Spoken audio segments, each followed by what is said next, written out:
Hey, everybody, it's Jody here again for another one of our vlogs or podcasts, depending on where you are hearing or seeing this. And we started about 14, this is our 15th or 16th vlog podcast. And what we are doing is sharing information or sharing how we do things, or we're sharing our answers to some of the common questions we're seeing out there in the dental social media groups. And when I say we are sharing from our perspective as a dental practice owner ourselves. And so and I should say, let me rephrase that. My wife, Melanie's a dentist. She owns the practice. We've been working together in this practice since it started in 2006. We will be 20 years in here in April 2026, which is crazy.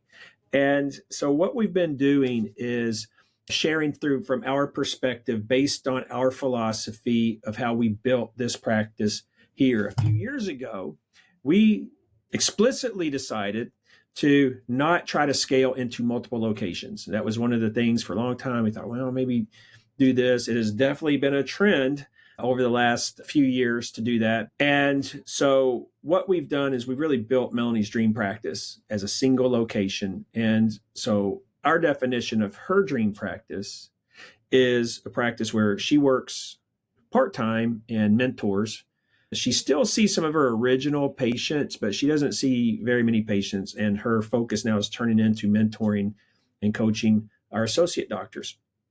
And so the associate doctors do the vast majority of the work. We have 3 of them. They're happy in their associateship, or so they tell me. And then we have around 20 employees who find meaning in their work, loyal, right fit people. And our patients are not just loyal patients, they're fans of the practice. And for us, and we're fee for service, which is probably the biggest thing there to share. And so we built this dream practice based on Melanie's philosophy of how she treats people and her approach to dentistry, and my philosophy on how to build marketing, sales, which in dentistry is typically called case acceptance, or what we call case optimization, patient or customer experience, culture, employee engagement, all of those things. I had a career in the corporate world. I was a marketing major, I had an MBA. I ended up becoming a sales manager and building sales teams and doing a lot of training. And so we just infused Melanie's philosophy and my philosophy together. I decided not to try to scale multiple locations and just focus on this one. And so what we are doing now is we've launched Pugh Leadership Academy. The objective of Pugh Leadership Academy is to reach out to the private practice world and doctors who are out there who may be stressed or overwhelmed or struggling or whatever, walking a painful path that Melanie walked in at the beginning of her career. And we want to be a light for those people. If you haven't found a thought leader that has taught something that you've been able to follow to bring happiness and joy into your practice, maybe we have some things to share for you. And so what I do is most of the time, every Wednesday, I sit down and chat. And some of the things that I've done has shared just from our training programs. Some of the things I've done is commented on what's going out in the community and tried to make an application back to owning the dental practice. I did that a couple of times when Cracker Barrel was going through their situation. But another thing that we did is we went out and we looked at all these different dental groups and we pulled some of the questions and comments that people have, or mainly questions. And we thought, let's answer some of these questions. Let's answer them through our lens based on how we see things. And I will tell you, one of the biggest things about us is we see through the lens of the heart. We're very focused on heart leadership versus transactional leadership. And we believe that's really the key to building a practice that is going to thrive culturally and increase productivity and case acceptance and patient experience and all of those things. So we see business through the lens of, think of a 3-circle Venn diagram: people, processes, and protocols. So, and we break business down that way. We are really focused on the people and process part of the dental practice in terms of what we talk about and what we educate on, what we do keynotes on, The protocols is what I would call the business side of things, your taxes, your exit strategy to your rent versus buying, all of those types of things. This question, I saw this as like, oh my gosh, I have to give my take on it. Now, here's one of the interesting things about these Facebook groups with these questions. And by the way, we have a Facebook group called Private Practice Dentist. If you see this or hear this, jump on Facebook, join our group. It's a group primarily for private practice dentists, but it's also a group where no trolls and no know-it-alls, because these groups are just loaded with trolls and smart alecks and know-it-alls, and it makes everyone very cynical about participating in the group. So we don't allow it. We kill all of that, and we talk about things that are important to private practice dentists. And so this question really struck me, and I'm going to read it. I have to put my glasses on so I can see it. I've owned my, let me go back. I stopped my thought, mid-thought.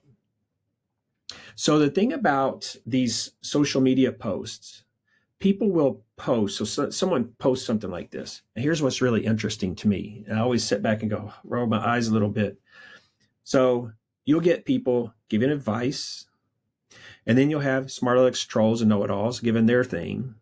But nobody knows the background of the practice. Nobody knows the context. Nobody knows the market. Nobody knows what the culture is like. And I always see questions, and I'm guilty of it too. Sometimes I put questions out there and ask things in certain Facebook groups and then immediately regret it. Typically, I'm using this as a jumping off point. So I would not, if someone just walked up to me on the street and said, oh, I'm a dentist and I've been in practice for 15 years and blah, blah, blah, and asked me this, I would not answer it this way. I would say, I can't really answer that. So that being said, I am going to answer this question in a very generic way based on how we see things. And so the question is, I've owned my practice for 15 years, and I'm the only doctor and have 4 hygienists. I'm tired. I bet you are. I'm tired, and there is always a hygiene shortage.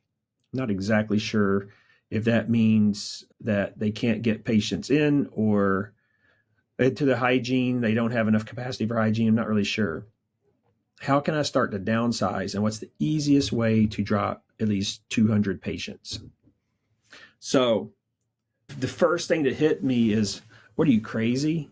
Hire another doctor, like build in associates, which is what we've done here. But the first thing really, once I thought of it, I was like, oh, well, what we did, and I'll say there's 2 big things I would say in this situation in general. I don't know anything about this doctor or anything about the situation or whatever, but I can tell you there's 2 things we would do. One is, this is a perfect setup to start bringing in associates to build an associate-driven practice. And that will help relieve that exhaustion and fatigue, both physically, mentally, and emotionally, that dentistry, that owning a private practice can bring to you. So that definitely is one thing. But I want to share something, a big mistake I made a few years ago. And I look back at it now and go, what was I thinking? So if we go back, 12, 13 years, we created a new vision for the practice. And the vision was, we need to expand and bring associates in and let the associates drive the majority of the revenue so that you can back down and so that you can slow down. But just for this sake of this discussion, we were an insurance office and we had 2 associates, and man, we were jamming. It was out of control, actually. And we were getting over 100 new patients a month. And one of the things that we were doing was we had a radio. There's not advertising. We were supporting a Christian radio station called Way FM. And you don't really advertise on those stations. You support them, but it serves kind of the same purpose. People know who you are now, and they may seek to come to you. And what was happening was we were getting people who were hearing our stuff, and then they would call. We couldn't even get them in a timely manner. And, we sat down, and Melanie's like, this is crazy. What are we doing? We need to stop all this advertising. And I was like, yeah, you're right, because we're just going to frustrate people. Here's the thing. We're in a market where going out of network with insurance is probably easier than a lot of other markets here in Southwest Florida. The two big things in general that I would kind of off the top of my head answer this question without having any context or background or knowing anything about it, which is a terrible way to answer a question, would be if you built the practice up to a certain point with that many patients, you can bring on an associate and kind of build a practice depending on your capacity. You may have to expand. We had to expand. And so one of the great things about owning a dental practice is you can bring in associates and then have them do more of the work so that you can, the thing to me, being kind of an entrepreneurial sort of minded thinking guy, is dentistry is a tough thing to do because you have to do the work. You know what I mean? Like if I were to go out and say, I want to start a business and it's going to do this, this, and this, I can hire people to do the work. In dentistry, you're a producer. You're a high income producer, but you still have to produce. So how do you think about it in terms of how can I not be on the hook to have to produce everything? And in our case, we didn't want to open a bunch of practices around, but we did want Melanie to not have to produce everything. Or how are we going to do that? We need to build a world-class dental practice, a world-class culture that would support this dream practice. It's a really nice model to have these doctors who are all very, at least 20 years younger than Melanie. They're coming out of dental school today and with a new mindset about dentistry. The things that dentists can do today is really cool. And it's just nice having those younger doctors. It's really infused Melanie. You get to a point where you're kind of cynical and burned out, and then you get this young energy comes in and it's excited and you want to help and support them. It's not just about the money. It's just about for you yourself, a way to infuse some, WD-40 to the rust. And the rust is your burnout. And the other thing is, man, look at your insurance plans. Can you start cutting back insurance? Can you start moving yourself out of network? Get on a membership plan, start educating your patients and getting yourself moved over towards getting out of network with so many insurance plans, or moving yourself towards a fee-for-service office. Typically, a business like dentistry, the model is you got to keep growing. You got to keep growing to sustain yourself. A business that's not growing is dying. And so if you're trying to kill yourself a little bit just with how can I get rid of some patients, it's like, whoa, that's not the way you want to go. You want to go, how do I envision my practice? And if you envision your practice with less patients, maybe making more revenue per patient, with less or maybe the same number of patients and growing, but you have an associate on board, I think that's the way to think about that. Now, I have to think that this person who posted this probably is thinking the same way that I'm thinking, but that's not what was posted.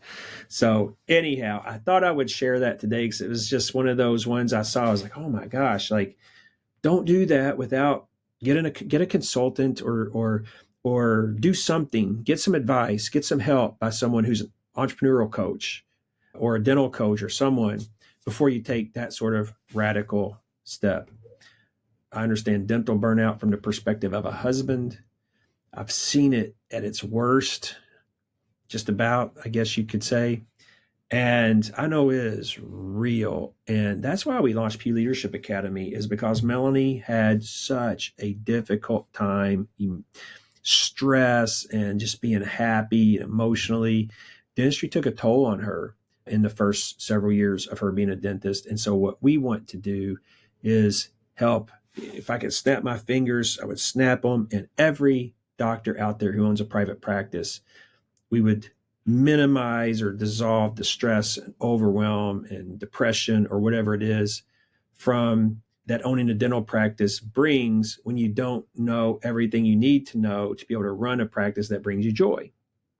Anyhow, I really appreciate you hanging with me through this message, and we'll be back again next week. And wherever you see this, if you could subscribe. We're just launching it. At this point, we don't have an audience. We have 5 subscribers, but we want 5 million. or we want 50, or we want 500, or whatever the number is. So if you could just help us, we would appreciate it. Thank you so much. We'll see you next time.